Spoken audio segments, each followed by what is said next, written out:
eh, el mensaje de la palabra del Señor hoy desde la casa de nuestra hermana Jenny. Amén. La iglesia se mueve, la iglesia no puede quedarse quieta. Entonces vamos a estar hoy meditando en la palabra del Señor. En este momento estamos meditando en un título o en un tema que es los héroes de la fe. Hemos venido mirando desde el principio de la palabra, desde Abel, y ya estamos en la vida de José. Y vamos a estar mirando en el libro de Bereshit o libro de Génesis, capítulo 37. Vamos a seguir meditando el versículo 31, del versículo 31, creo que si no estoy mal, en adelante. Vamos a meditar el resto del capítulo. Y el tema de la meditación en esta mañana lleva como título Joseph, sus vestidos, Joseph y sus vestidos, recordando que José o Joseph era uno de los hijos de Jacob, el hijo que más amaba, el hijo que había tenido en su vejez, y que el Señor nos lo ha mostrado a nosotros como un tipo de nuestro Señor Jesucristo, Rebe Melech Adonai Yeshua HaMashiach. Entonces vamos a ir mirando vamos a ir mirando a ver qué es lo que nos enseña el Señor a través de José. Sabemos que José es un tipo, entonces, como he dicho, de nuestro Señor Jesucristo, del siervo sufriente del Señor. Vemos que su testimonio siempre fue un testimonio recto. Él siempre dio buen testimonio, hablaba del mal testimonio de sus hermanos, y por eso sus hermanos lo aborrecían, así como aborrecieron a nuestro Señor Jesucristo, a Rebe Melech Adonai Yeshua HaMashiach. A él lo aborrecieron porque él les mostraba que sus obras no eran buenas. Él les dijo un día a los religiosos de la época, les dijo: vosotros sois de vuestro padre el diablo, y las obras de vuestro padre queréis hacer. Se lo estaba diciendo a los religiosos, a los que conocían la palabra de Dios, que eran estudiantes o meditaban en la Torá, en el Tanakh, meditaban en esa palabra, y supuestamente eran quienes enseñaban la palabra de Dios. Y por lo que el Señor Jesús les hablaba y les ponía, por así decirlo, el dedo en la llaga, por eso lo aborrecía. Lo mismo sucedió con José, con Joseph. Él daba testimonio a su padre del mal comportamiento de sus hermanos. El Señor empezó a mostrarle una visión de lo que habría de acontecer más adelante. Era una visión, lo que José estaba viendo en sus sueños eran visiones que el Señor le estaba mostrando, tanto de lo que habría de acontecer con su vida, como lo que habría de acontecer con la vida de nuestro Señor Jesucristo. ¿Cómo sería el sufrimiento de nuestro Señor Jesucristo? Y vamos a ir viendo poco a poco algunos apartes de esto. Y el primer punto que yo quiero tocar en esta mañana es el verbo de Elohim, o el verbo de Dios. Y allí en el versículo 31 del capítulo 37 de Génesis o Bereshit dice de la siguiente manera: entonces ellos tomaron ellos la túnica de José, y degollaron un cabrito de las cabras, y tiñeron la túnica con la sangre. Nosotros hablamos de que la ropa de nuestro Señor Jesucristo fue repartida entre los soldados aquellos cuando Él fue crucificado, cuando fue llevado a la cruenta cruz del Calvario, cuando Él dio su vida en rescate por la nuestra. A Él nadie le quita la vida, Hay mucha gente que dice: no, es que los romanos mataron a Jesús. Otros que los judíos mataron a Jesús. Ni los romanos ni los judíos lo mataron. A Él no lo mató nadie. Al Señor Jesucristo nadie le quitó la vida. Y Él fue claro cuando le dijo: a mí nadie me quita la vida, sino que yo tengo poder para darla y tengo poder para volverla a tomar. O sea que a Él nadie, es que a Él no lo mataron. Si al Señor Jesucristo lo hubieran matado, estaría ahorita su cuerpo en una tumba. ya habían encontrado su cuerpo, diría, este es el cuerpo de Yahshua, este es el cuerpo de Jesús, pero a él nadie lo mató, es que él no murió, él simplemente entregó su vida en rescate por nosotros, él bajó a las profundidades del infierno, por así decirlo, y allí le arrebató las llaves de la muerte al diablo, él venció con poder y con autoridad, o sea que a él nadie le quita. Pero entonces aquí encontramos, ahora más adelante, que ellos habían intentado quitarle la vida a Joseph, le habían intentado quitar la vida a José, y Rubén, su hermano mayor, por salvarlo, pidió que lo echaran en una cisterna. Ya hablamos de que Rubén es un tipo también de Pedro, de Cefas. Cuando él se interpone en la vida del Señor Jesucristo, le dice: no, Señor, no vayas a Jerusalén, que no te vaya a acontecer nada de esto. Y el Señor Jesús, mirando a Pedro, le dice: apártate de mí, Satanás, porque has puesto tu mirada en las cosas de los hombres.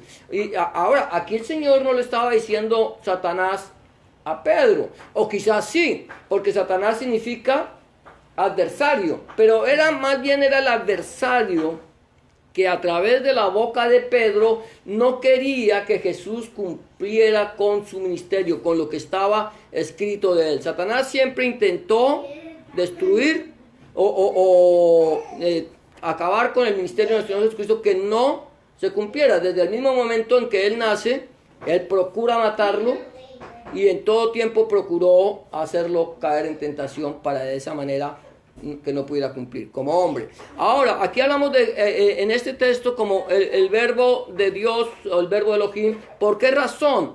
Porque estamos hablando de los vestidos de Joseph. Ellos tomaron el vestido de Joseph y lo tiñeron con sangre de un cabrito entre las cabras, o sea, de un cordero, de un animal indefenso, de un animal manso, de un animal que ningún daño había hecho. Y ellos simplemente, para encubrir lo que estaban haciendo su mal, entonces cubren. Pero esto nos habla también de que esa sangre de nuestro Señor Jesucristo, la sangre del Cordero, la sangre de Yahshua HaMashiach, es esa sangre que lava sus vestidos. Esa sangre, dice la Biblia, que él volverá con sus ropas vestidos en sangre. Mira lo que dice en el libro de Apocalipsis, o Hisgalus, capítulo 19, del verso 11 al 13, dice: entonces vi el cielo abierto, y he aquí un caballo blanco, y el que lo montaba se llamaba Fiel y Verdadero, y con justicia juzga y pelea. ¿De quién está hablando aquí? De nuestro Señor Jesucristo, de Rey Melech Adonai Yahshua HaMashiach. Él va a volver. Nosotros tenemos toda la certeza de que Él va a volver. Nosotros, hay una diferencia entre los judíos y entre los llamados cristianos o mesiánicos. Es que tanto el uno como los otros están esperando la venida del Mesías. La venida del Mesías. Los judíos esperan la venida, y los cristianos o mesiánicos, que nos hacemos llamar cristianos o mesiánicos, esperamos la segunda venida. No sé, a veces me pregunto yo, una vez me decían a mí que si nosotros éramos mesiánicos, por tal vez la música que cantábamos, y otros, pues nosotros decimos cristianos o mesiánicos. La pregunta es: ¿somos cristianos o somos mesiánicos? Los judíos son mesiánicos y no precisamente creen en Yahshua, pero ellos son mesiánicos. ¿Por qué mesiánicos? Porque esperan la venida del Mesías, o sea que son mesiánicos. Ahora, la palabra cristiano, para hacer un poquito aquí un paréntesis, fue un nombre que le fue dado a los seguidores de Jesús, de Yahshua. No le fue dado por los judíos. Los judíos nunca dijeron: a estos los vamos a llamar cristianos, sino le fue dado un nombre dado por los paganos.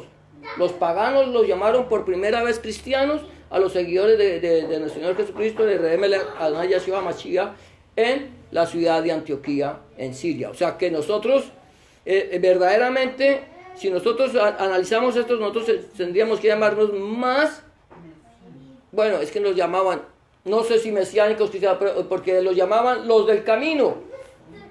A ellos los llamaban los del camino. ¿Por qué los llamaban los del camino? Porque predicaban de Jesús como el camino, la verdad y la vida. Por eso los llamaban los del camino. A eso sí los llamaban los del camino los judíos, o nazarenos, porque predicaban a Jesús de Nazaret. Entonces nosotros podemos llamarnos los del camino, nazarenos, mesiánicos, cristianos. Somos, o sea, desde que nosotros estemos haciendo la voluntad del Señor, yo creo que más que mesiánicos, más que cristianos, más que los del camino, más que los nazarenos, nosotros tendríamos que ser los discípulos de Jesús, los talmidín de Yahshua. Talmidín es una palabra hebrea para discípulos. Entonces, nosotros somos más discípulos de Cristo, más discípulos de Hamashiach que cualquier otra cosa. O sea, no nos podemos nosotros centrar en un nombre. Pero aquí nos habla de que este Señor Jesucristo, Yahshua Hamashiach, ¿quién vendrá? Él volverá por segunda vez. Por segunda vez. Los judíos lo esperan la primera venida porque ellos están esperando un rey. El rey que venga, que se pare sobre el monte de los olivos, que el monte de los olivos se parta en dos y que levante el templo y que les traiga paz y que les traiga prosperidad, todo lo que ellos quieren. Lo que no entendieron fue, como ya lo hemos dicho, lo reiteramos en muchísimas ocasiones, es que el rey ya vino, no como rey, sino como príncipe de acuerdo al libro de Daniel, como el siervo sufriente de acuerdo al libro de Isaías, y que él vino, trajo paz, construyó el templo y nos dio prosperidad. Lo dio todo. Lo que pasa es que uno no entiende porque esto es algo espiritual. Los judíos esperan algo físico, un Mesías físico, y ese Mesías les va a venir. Entonces aquí mira lo que dice la segunda venida. Dice: sus ojos eran como llama de fuego, que todo lo escudriña, ¿cierto? Todo ve él, conoce todo. Dice: y había en su cabeza muchas diademas, muchas coronas, y dice, y tenía un nombre escrito que ninguno conocía sino él mismo. Pero más adelante dice: y estaba vestido de una ropa teñida en sangre, y su nombre es el Verbo de Dios. El Verbo de Dios. Entonces, este verbo, Mesías que va a volver por segunda vez, la segunda venida de nuestro Señor Jesucristo va a tener dos tiempos. Número uno, vendrá y arrebatará su iglesia, levantará su iglesia en el tiempo del antimesías, en el tiempo del anticristo, cuando el anticristo esté aquí reinando, porque ya se está preparando todo. Yo no sé, ahorita estamos viendo cómo a Trump se le dice el Ciro del siglo XXI. Ciro fue el que dio la orden para construir el templo, el segundo templo. Él dio la orden para que reconstruyeran el templo de Salomón. Y tenemos a Benjamín Netanyahu, que es un hombre muy carismático, un hombre con mucho conocimiento de la palabra de Dios y que habla mucho acerca de la Torah, y es un hombre que está buscando la paz del Medio Oriente. Pero también tenemos a otro que es el yerno de Donald Trump, judío, descendiente de judíos. Entonces, pero por ahí estamos viendo cómo esa venida del anticristo ya está preparada. Él va a venir, va a traer una paz, una supuesta paz mundial. Y eso es bien interesante, que ya él dio su plan de paz. Es el mejor plan que han dado algún presidente de los Estados Unidos para el Medio Oriente. Ha sido, o sea, todavía no los musulmanes no lo han aceptado, pero se está formando ya, se está preparando el camino. Entonces es muy posible que ahora vengan, ya están proponiendo que un día vayan a rezar los musulmanes al monte del templo, otro día vayan a rezar los judíos, y otro día vayan a rezar los cristianos al monte del templo. O sea que ya se está preparando esto. Entonces, en el momento en que este monte, de que esto se dé, se va a levantar el templo de Jerusalén. El lugar está adecuado sin necesidad. Los que hemos ido al monte del templo, que tuvimos la oportunidad de mirarlo, sabemos que el lugar está adecuado para levantar el templo de acuerdo a las medidas de Ezequiel, sin necesidad de que las mezquitas sean tumbadas. Para nada. O sea que va a haber un lugar para cada religión abrahámica. Judíos, cristianos y musulmanes van a tener un lugar en el monte del templo para que ellos puedan rezar, orar, como quieran llamar. Entonces ya se está preparando, pero cuando venga este antimesías, que va a venir a establecer una paz mundial, porque es que de que se establezca la paz entre los palestinos y los judíos, y allá y los iraníes, y esto ya, donde haya paz en el Oriente Medio, la paz se establece en el resto del mundo. Entonces, porque este es el punto de conflicto.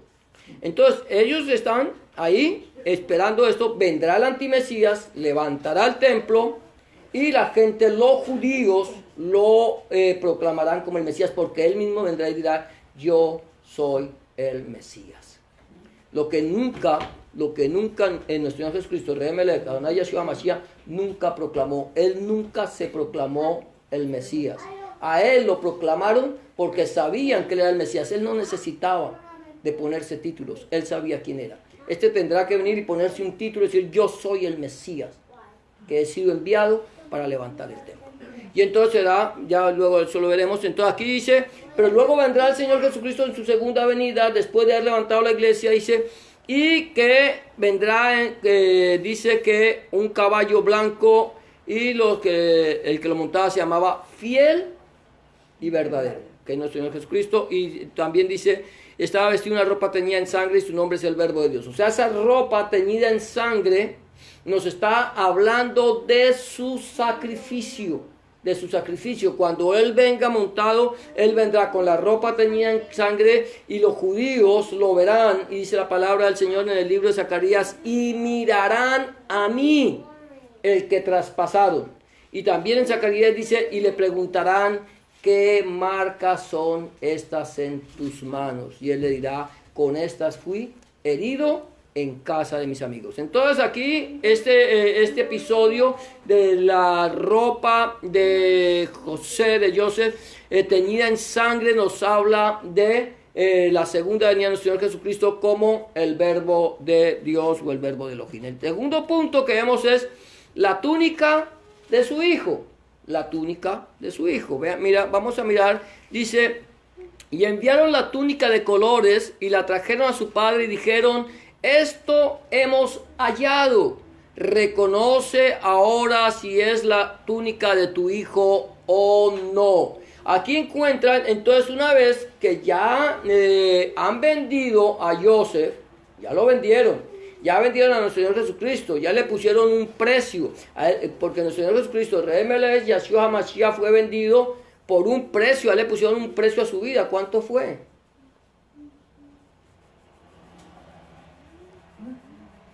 30 piezas de plata. Joseph fue vendido por 20. Cristo, Yeshua HaMashiach, fue vendido por 30 piezas de plata. Fue allí Judas Iscariote y lo entregó. ¿Te acuerdas que hablábamos de Judá, quien propone venderlo, y Judas quien lo vende? Que curiosamente el nombre es muy coincidente, Judá y Judas, y Judas es el que lo vende. Ahora, aquí dice la túnica. Encontramos entonces que al Señor Jesucristo, Él va a la cruz del Calvario, Él muere o entrega su vida en rescate por nosotros, es llevado, es sepultado en una cueva, allí cerca al Gólgota, cerca al Calvario. Y algo bien interesante es que todo el mundo estaba convencido que Él había muerto. Murió, se acabó, no hay nada más, ya todo se acabó. Los que creían en Él se desesperanzaron, los que creían en Él perdieron todo ya, toda su confianza porque murió. Pero había algo interesante, es que el Señor se lo estuvo diciendo a sus discípulos, y eso lo dijimos, que el Señor se lo dijo claramente, dijo, pongan cuidado a estas palabras y miren que les entre bien por ambos oídos, por ambos oídos tiene que entrarle esta palabra, que el Hijo del Hombre será entregado en manos de pecadores y va a ser crucificado, pero al tercer día resucitará. O sea, que él ya les había dicho. Todo el tiempo se la pasó diciéndole a sus talmidín, a sus discípulos, mire, es necesario que esto acontezca, es necesario que yo vaya. El mismo Pedro se le interpuso y no quería que fuera. Y encontramos todo esto, pero entonces ya los discípulos estaban preparados de tal manera que no solo los discípulos de nuestro Señor Jesucristo sabían que iba a resucitar o ya sabían, sino que los mismos los mismos religiosos de la época, el sumo sacerdote, los escribas, los fariseos, todos sabían que él había dicho que al tercer día iba a resucitar. Por eso fueron ante Pilato y le dijeron, nosotros sabemos que cuando este hombre dijo que iba a resucitar al tercer día, entonces mandó que pusieran una guardia frente a la tumba de nuestro Señor Jesucristo, para que no fuera que vinieran sus talmidín, que vinieran sus discípulos, sacaran el cuerpo y dijeran que había resucitado. Y el postrer error iba a ser peor que el primero. Entonces ellos se aseguraron bien de que la piedra no fuera removida. Aquí se va a quedar.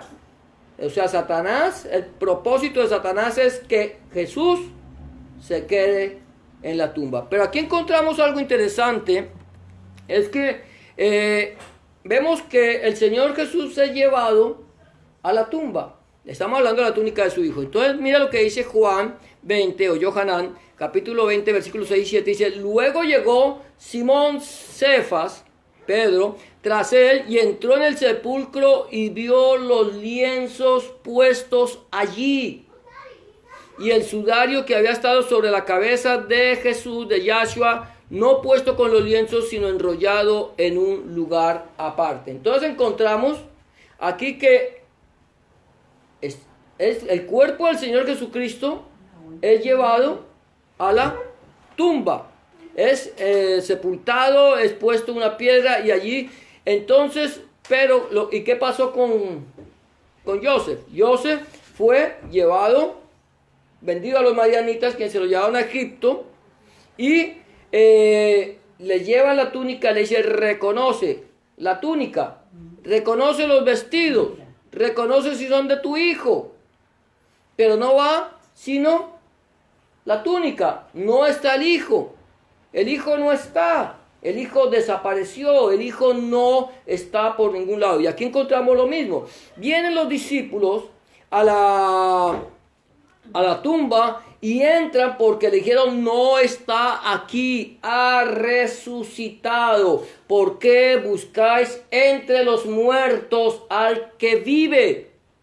Él no se quedó en la tumba. Él fue sepultado, pero él se levantó. Es más, se levantó el día o la noche anterior a que la piedra hubiera sido removida. ¿Por qué? Porque él dijo, es necesario que el Hijo del Hombre sea sepultado 3 días y 3 noches en el vientre de la tierra. Y nosotros hemos hecho la cuenta, ¿cierto? Que el Señor Jesucristo no pudo haber sido sepultado, no pudo haber muerto el día viernes. Porque si él murió el día viernes, entonces solamente estuvo viernes y sábado, o sea, 2 noches y 1 día.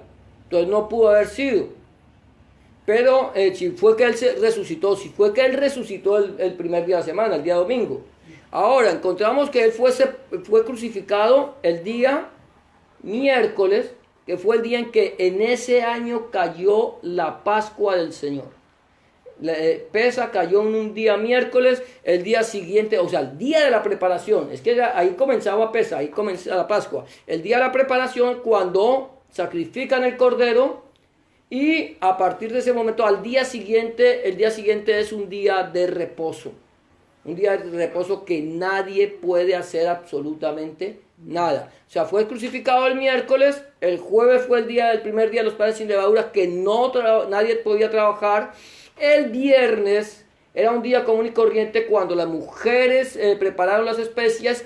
El sábado volvió a haber otro día de reposo, que era el día de reposo semanal. Y entonces el sábado por la tarde, al finalizar el día sábado, nuestro Señor Jesucristo se levantó, cuando la piedra todavía estaba puesta en el sepulcro. O sea, no había necesidad de mover la piedra para que el Señor se levantara. No había necesidad de mover la piedra para que el Señor saliera de la tumba. De tal manera que cuando las mujeres, por el primer día de la semana, que sea el día domingo, antes de que saliera el sol, fueron a la tumba y decían entre sí: ¿quién nos moverá la piedra? Eso no era cualquier clase de piedra. Eso era una piedra redonda, gigantesca, con la que cerraban la boca de la tumba. Tenía que quedar completamente sellada. ¿Por qué razón? Porque si quedaba algún espacio de aire, cuando el cuerpo de la persona que es puesta en el sepulcro se descomponía, entonces iba a empezar a hervir y a causar de pronto un coronavirus. ¿Cierto? Entonces tenía que quedar bien sellado, para que nadie se fuera a enfermar. ¿Sí? Gloria a Dios. O sea que por lo tanto por eso es que los de Wuhan, es que llaman, la ciudad de China, están bien cerraditos allá, que no salgan de Wuhan. De Wuhan.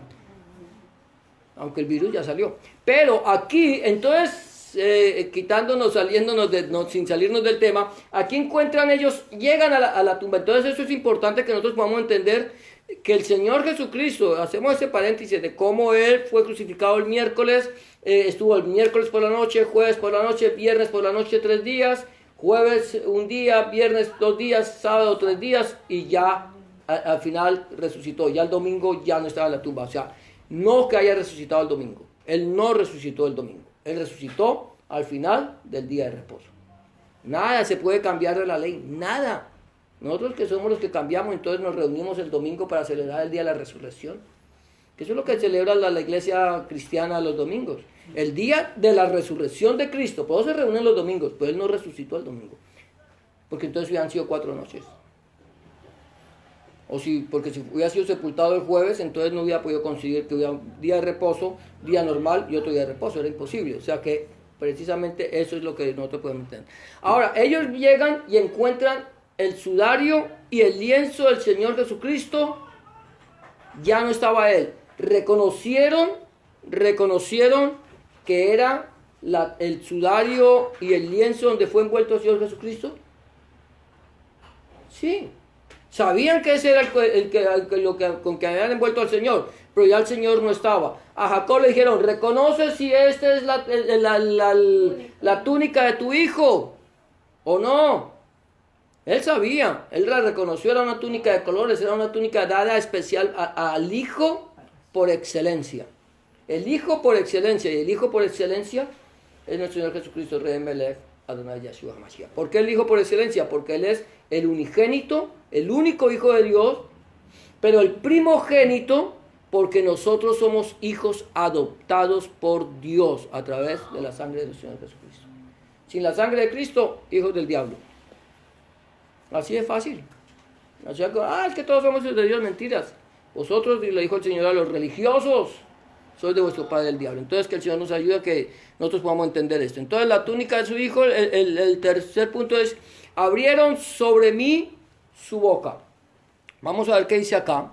Dice el versículo 33, dice: y él lo reconoció y dijo: la túnica de mi hijo es, alguna mala bestia lo devoró, José ha sido despedazado. ¿Cómo fue que lo devoró? ¿Cómo puede devorar una bestia a una persona o a un animal o a otro ser viviente? ¿Cómo?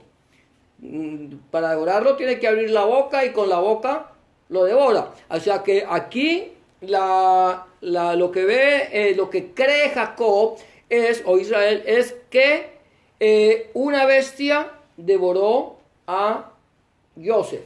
Una mala bestia lo devoró. Entonces aquí lo que dice, el punto es, abrieron sobre mí su boca, dice el libro de los Salmos, el Salmo 22 o Tejilá 22, versículos 12 y 13, dice, me han rodeado muchos toros, fuertes toros de Basán me han cercado, abrieron sobre mí su boca como león rapaz y rugiente. Ese Salmo 22, o Tejilá 22, ese Salmo 22, ese salmo es un salmo mesiánico. Cuando tú lees el Salmo 22 vas a encontrar una expresión como esta: Dios mío, ¿por qué me has desamparado? Elí, Elí, lama sabactani. Dios mío, o Elohim mío, ¿por qué me has desamparado? Esas palabras las dio nuestro Señor Jesucristo en la cruz del Calvario. Y luego hay otra parte que dice, ahí mismo en el Salmo 22, dice, repartieron entre sí mis vestidos y sobre mis ropas echaron suertes. He sido descoyuntado, puedo contar todos mis huesos. O sea, ese Salmo 22, escrito por el rey David, es un salmo mesiánico y los judíos lo saben muy bien. Y aquí estamos hablando, pero en esa parte hay una parte que dice, me han rodeado muchos toros. O sea, eran bestias los que estaban rodeando al Mesías. Eran bestias que querían destruirlo.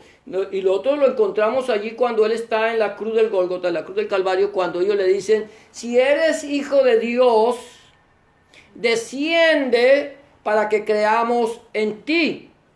Creyó en Dios, sálveselo, ya que en él se complacía. O sea, lo vituperaban, lo insultaban desde abajo. Los judíos, no eran los gentiles ahí, eran los judíos los que estaban vituperando, insultando al Señor.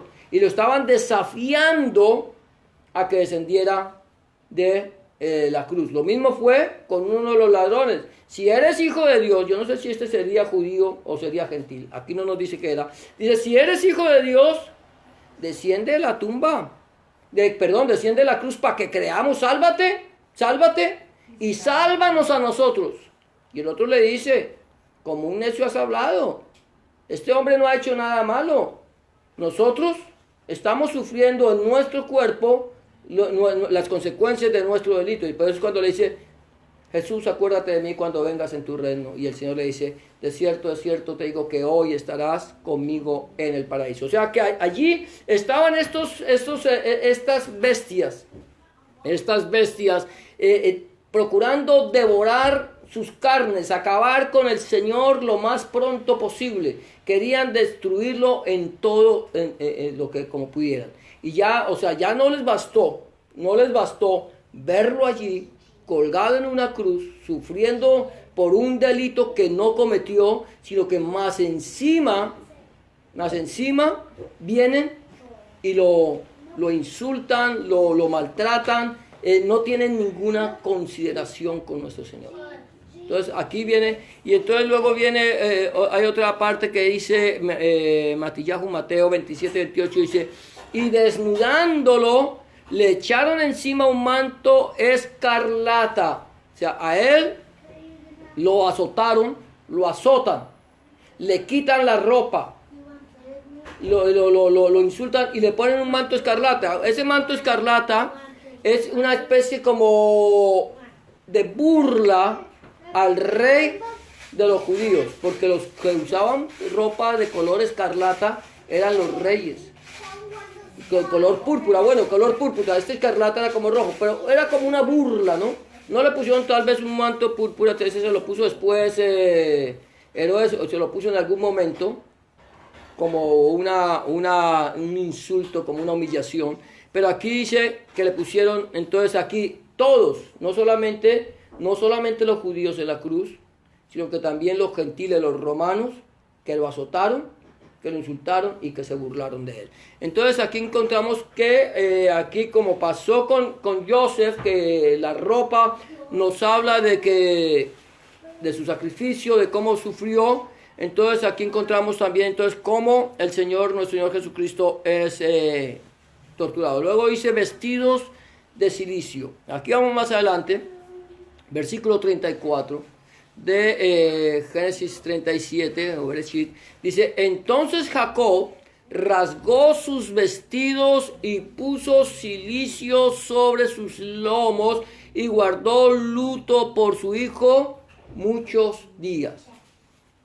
¿Qué es el cilicio? La ropa de silicio es una ropa que habla de dolor y que normalmente es de color negro. Es lo que normalmente hoy por hoy usa el pueblo de Israel, lo que usan los judíos. Nosotros vamos, sobre todo aquí, cuando vamos aquí por la calle de Bactrus, vamos caminando y vemos los judíos, todos, absolutamente todos van vestidos de negro. Ropa negra, camisa blanca, pero todos de negro, con su kipá, pero y donde quiera que vayas, nosotros cuando estuvimos en Israel nos impactaba, a mí me impactaba ver una persona vestida de negro, con unos abrigos gruesos negros sobre el cuerpo, con ese calor tan impresionante. Yo no entendía cómo podían andar de eso, pero entonces vestían, eso es andar de silicio, andar de luto. Eso es lo que pasa. ¿Por qué los judíos hoy por hoy andan vestidos de luto, de silicio?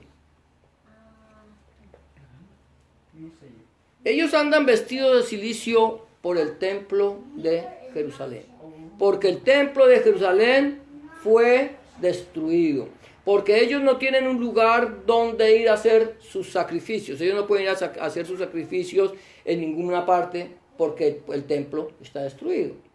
Ahora, eso era un cumplimiento, porque es que la Torá o la ley o las instrucciones de Dios tienen que cumplirse en su totalidad. El Señor dice que no pasará ni una coma, ni una tilde, o ni una jota, ni una tilde de la ley hasta que todo se haya cumplido. O sea, era necesario. ¿Qué pasó? En Cristo, en Hamashías, se cumplieron los sacrificios. Ya no había necesidad de hacer sacrificios en Pesa, ya no había necesidad de hacer sacrificios en Yom Kippur, o sea, los sacrificios por el pecado, los sacrificios por la libertad, no, eso ya no. Y entonces en el año 70 viene Tito, destruye el templo y a partir de ellos, que quedan todos esparcidos en la faz de la tierra, ellos empiezan a vestirse de silicio, de luto, de negro. Y aquí encontramos a un Jacob que rasga sus vestidos y pone silicio sobre sus lomos y guardó luto por muchos días. Mira lo que dice más adelante, Apocalipsis, Jesús 11:3 dice, y daré a mis 2 testigos que profeticen por 1270 días vestidos de silicio. Daré a mis 2 testigos que profeticen por 1270 días. ¿Cuántos son 1270 días? 3 años y medio. 1000 días, 3 años. 1273 años y medio. Van a venir estos 2 testigos. Mire, dice que guardó luto por su hijo por muchos días. Estos 2 testigos vienen en el tiempo que el antimesías, el anticristo, está levantando el templo, cuando está trayendo paz, cuando todo, y es lo que nosotros hemos dicho, cuando los 2 testigos aparezcan, va a ser muy fácil para nosotros distinguirlos. Inmediatamente que veamos los 2 testigos, vamos a decir, estos 2 son. ¿Por qué? Porque están vestidos de silicio, están vestidos de negro. En Israel, allá nadie se viste de negro. Nadie. ¿Te das cuenta? O sea que no, para nosotros no va a ser fácil reconocer ese tiempo. No va a ser fácil. ¿Por qué? Número 1, porque nosotros no vivimos en Israel. Número 2, porque ellos vienen a predicarle al pueblo de Israel. Aquellos que están adorando y glorificando el nombre del antimesías, del anticristo, están diciendo allá cuando el anticristo ponga la primera piedra del templo y todos estarán dando gracias y alabando al Señor por la primera piedra del templo que se ponga o la primera pieza del templo. Entonces estos 2 testigos que según la palabra de Dios son Moisés y Elías, porque fueron los que se presentaron delante del Señor en el templo, en el monte de la transfiguración, cuando la ropa de nuestro Señor Jesucristo se convirtieron en más blancas que la nieve y cayó la gloria de Dios. Allí estaba Moisés y Elías. De tal manera que Pedro, sin saber lo que decía, dice: maestro, bueno es que estemos aquí, que nos quedemos aquí, ya que nos vamos a ir. Y hagamos 3 enramadas, una para ti, otra para Moisés y otra para Elías. Y ellos lo conocían. Ellos lo reconocieron. ¿Cómo lo sabían? Yo no lo sé. No habían fotos, no habían dibujos, no habían pinturas, pero ellos sabían, inmediatamente que lo vieron, estaba Pedro, Jacobo y Juan en el monte de la transfiguración, y tan pronto lo vieron, dijeron: aquí está Moisés y Elías. ¿Cómo lo reconocieron? No lo sé. No lo sé. Pero entonces estos 2 siervos del Señor, estos 2 testigos van a venir a profetizar vestidos de cilicio, diciéndole al pueblo de Israel: este hombre no es el Mesías, arrepiéntanse, vuélvanse a Dios, busquen al Señor. Imagínense un hombre que vino, que trajo paz, que va a traer paz sobre Israel, paz en el Medio Oriente, que está levantando el templo, que está permitiendo que las 3 religiones abrahámicas, las 3 religiones más fuertes del mundo, estén adorando en el templo, en el monte. ¿Te imaginas tú? Para ese entonces, si estamos vivos, vamos a poder ir, pero ten la certeza que yo no voy a ir. ¿Por qué? Porque ese lugar estará allí levantado para aquellos que adoren al anticristo. Ahora que no se ha levantado, ahora que no se ha manifestado, podemos ir y mirar y conocer y saber dónde se va a levantar el templo.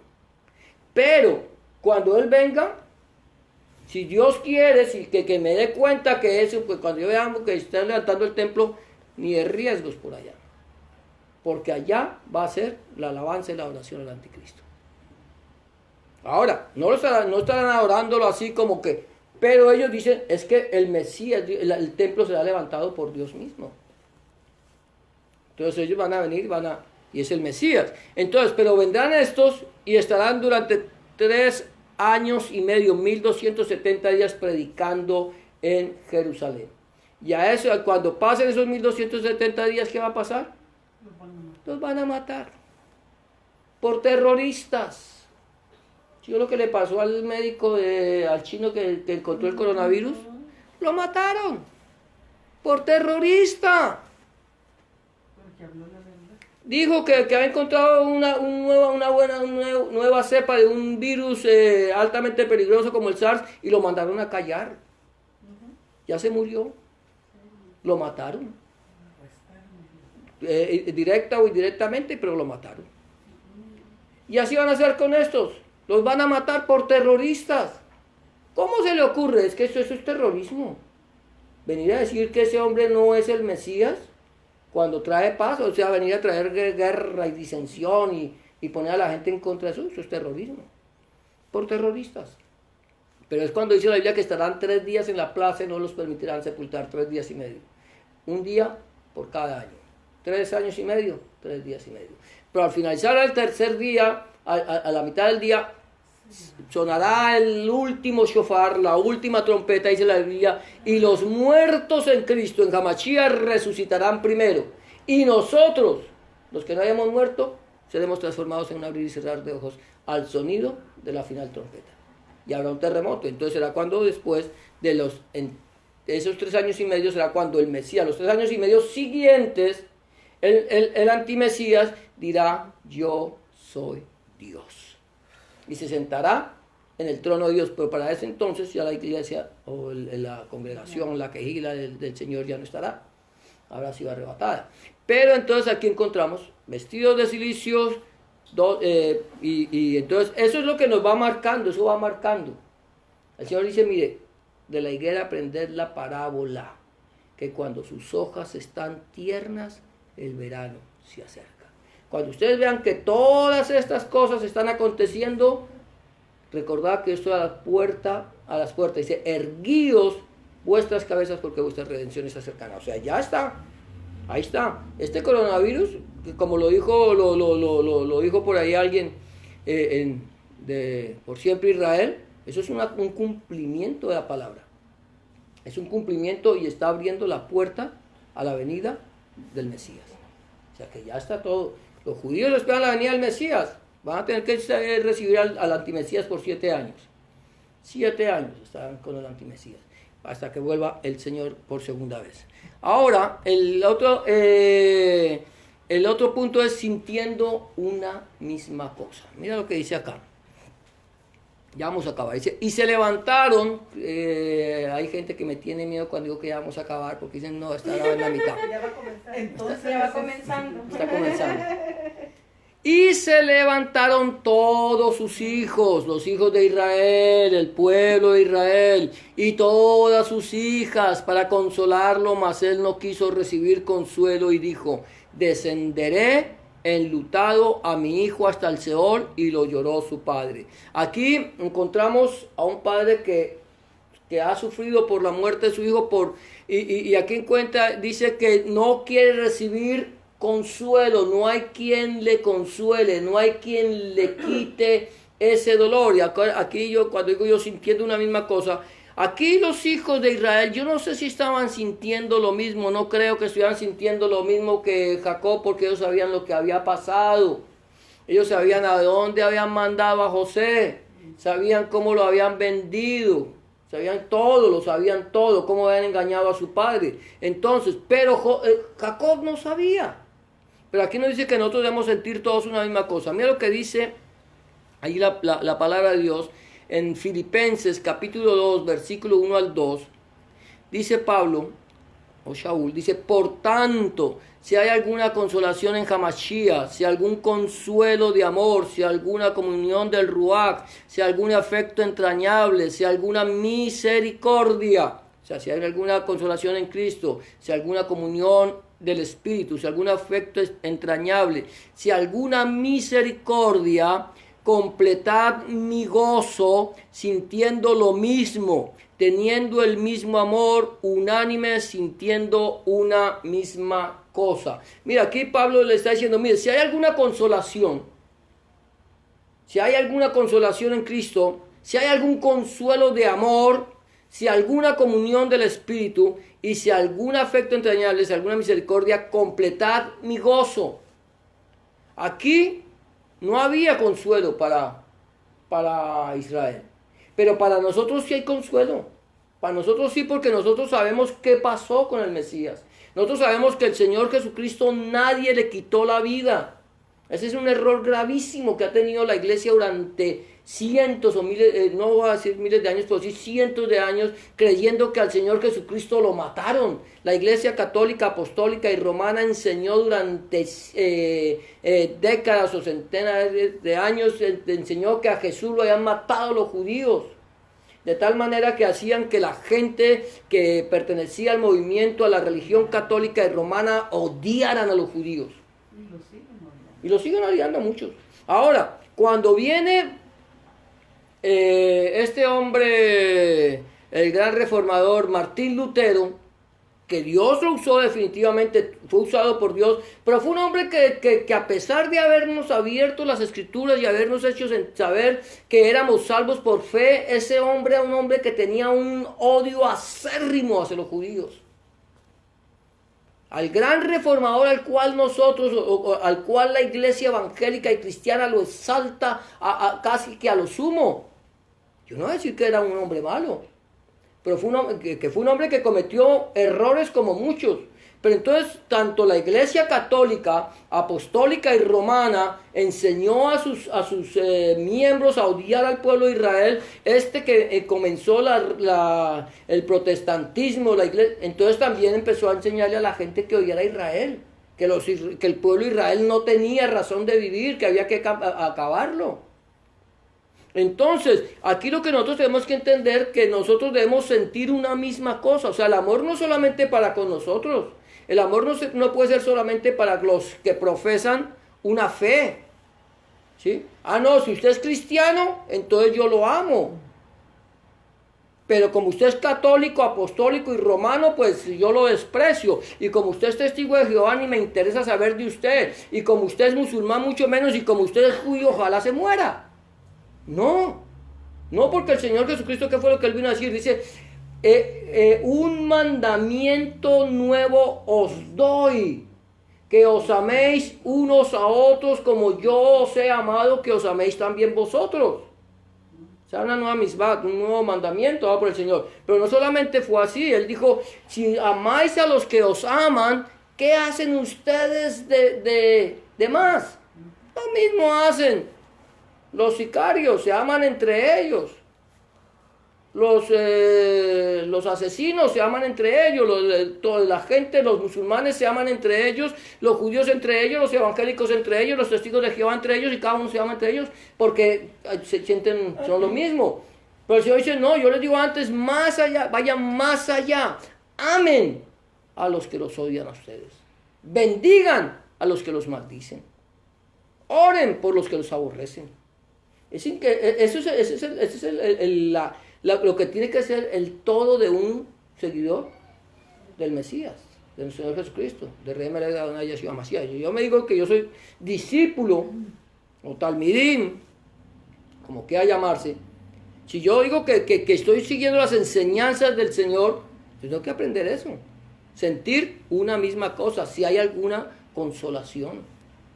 Para Jacob no hubo consolación porque estos que estaban alrededor de él eran unos engañadores, eran unos mentirosos, eran unos egoístas, eran todo lo malo, eran lo malo, hijos de Israel. Eran malos, porque sentían envidia por su hermano. Y eso es lo que ha sucedido con el pueblo de Israel. Han sentido envidia, muchos sienten envidia por el Mesías, porque nosotros llamemos a Jesús o a Yahshua el Mesías, porque lo prediquemos como el Mesías. Entonces, muchos judíos, no voy a hablar de todos, muchos judíos aborrecen al pueblo cristiano, al pueblo que sigue a Jesús como el Mesías. Lo aborrecen. No todos. Hay muchos judíos que han aceptado a Jesús, a Yahshua como el Mesías, otros que no, pero que no lo aborrecen, pero muchos de ellos sí. ¿Por qué? Porque estamos predicando. Pero el Señor dice aquí, Pablo dice, si hay algún consuelo de amor, si alguna comunión del Espíritu, si algún afecto entrañable, si alguna misericordia, completad mi gozo, sintiendo lo mismo. Sintamos lo mismo que sintió ¿quién? El Señor. Lo que Él sentía, que cuando lo maldecían, dice la palabra del Señor, que cuando lo maldecían, no contestaba con maldición, dando a entender que cuando lo maldecían, él al contrario bendecía. ¿Qué fue lo que dijo él cuando estaba en la cruz del Gólgota? Cuando estaba allí suspendido, dice, Padre, perdónalos, porque no saben lo que hacen. Es un amor que es el amor más grande que ha podido haber. Y aquí se sintamos lo mismo, teniendo el mismo amor, unánimes, sintiendo una misma cosa. A eso es lo que el Señor nos ha llamado a nosotros. Ahora sí, como último, verdaderamente hijo de Elohim, verdaderamente hijo de Dios. Aquí encontramos que Él dice, y los madianitas lo vendieron en Egipto, en Misraim, a Potifar, oficial de Faraón, capitán de la guardia. Aquí, ¿qué pasó? El Señor Jesucristo fue vendido. ¿Fue vendido a quiénes? A los madianitas, a los ismaelitas, a los que pasaron, a los que compraron a José, a los que dieron 20 platas 20 piezas de plata por él. Y se los llevan, los madianitas, descendientes de Abraham, se llevan a este hombre, a José, se lo llevan cautivo, se lo llevan y aparentemente fue a la muerte, ¿cierto? A la muerte fue. Según los hijos, ya estaba muerto. Muerto significa separado. Ya estaba separado. Separado del Padre. Separado del Padre. Separado del pueblo de Israel. Había sido despreciado por sus propios hermanos. Ahora aquí llegan los madianitas y se lo entregan a Potifar. Se lo venden a Potifar, lo entregan allí, oficial capitán de la guardia. Esto yo aquí aparentemente, que ¿por qué aquí? ¿Qué tiene que ver? Que lo vendieron en Egipto a Potifar, oficial de Faraón, capitán de la guardia. ¿Qué tiene que ver esto con que sea verdaderamente hijo de Dios, hijo de Elohim? ¿Qué tiene que ver? Aquí no nos habla nada. Pero aquí es interesante es que cuando el Señor está en la cruz del Calvario, recuerda, fue vendido, fue entregado, está en la cruz del Calvario, Marcos capítulo 15, versículo 39 dice, y el centurión, este era un capitán de la guardia, este era un soldado, este era un hombre que tenía, un centurión tenía a muchos soldados bajo su exacto, ¿no? Dice el centurión, bajo el mandato de él, dice, el centurión que estaba frente a él viendo que después de clamar había esperado así, dijo, verdaderamente este hombre era hijo de Dios. ¿Quién lo declaró? ¿Los sacerdotes? ¿Los fariseos? ¿Los escribas? ¿Los judíos? No, un pagano que estaba frente a la cruz del Calvario y allí lo vio, y cuando él lo ve, y cuando ve dice y el centurión que estaba bien frente a él viendo que después de clamar había esperado así, dijo, verdaderamente este hombre era hijo de Dios. Es una persona que ve la gloria de Dios en él. ¿Qué clamó? Padre, en tus manos encomiendo mi espíritu. Pero este hombre estaba frente a la cruz, estuvo frente a la cruz, ante la cruz desde el mismo momento en que el Señor fue crucificado. Seguramente él fue el que dio la orden para que pusieran los clavos en las manos y en los pies del Señor. El que dio la orden para que la cruz fuera levantada. El que estaba allí supervisando todo lo que estaba pasando. Este hombre ve que todo lo que acontece, todo lo que vive este hombre, crucificado, lo hace mostrar como un santo, como un hombre que no había cometido nada. Y cuando muere, entonces tiene que exclamar, verdaderamente este hombre era hijo de Dios. No había cometido ningún daño. Entonces, nosotros la pregunta que yo tengo que hacerme ahorita es, ¿cómo estoy viendo yo a nuestro Señor Jesucristo? ¿Cómo lo veo? ¿Lo estoy viendo como un hombre, como un gran maestro? ¿Lo estoy viendo como una persona buena? ¿Lo estoy viendo como una persona sobresaliente? ¿O yo estoy viendo a Jesús de Nazaret, a Yahshua Mashiach, como el Hijo de Dios, el que murió en la cruz del Calvario, o el que entregó su vida en la cruz del Calvario para salvarme a mí y para salvarte a ti? Es como estamos viendo. Y estamos nosotros viviendo conforme a la voluntad de Él. ¿Estamos haciendo su voluntad o estamos haciendo la nuestra y buscándolo a Él cuando lo necesitamos? Eso se lo vamos a dejar, lo vamos a dejar en la presencia del Señor, te lo dejo en tu corazón. Vamos a orar, vamos a darle gracias a Dios en esta tarde o en esta mañana, y vamos a pedir al Señor que esta palabra que ha salido de su boca no vuelva a él vacía, sino que sea prosperada en aquello para lo que la envió. Bendito eres tú, Señor, nuestro Dios, Rey del universo, que nos das la vida, nos devuelves el alma. Grande es tu fidelidad y la honra, la gloria, la alabanza, porque tú eres bueno y para siempre, oh Dios, nuestro Elohim, es tu misericordia. Señor, en este momento te damos gracias, te bendecimos, te glorificamos y te exaltamos, Señor, porque tú eres bueno y para siempre es tu misericordia. Señor, entregamos, Señor, este tiempo en tus manos, Señor.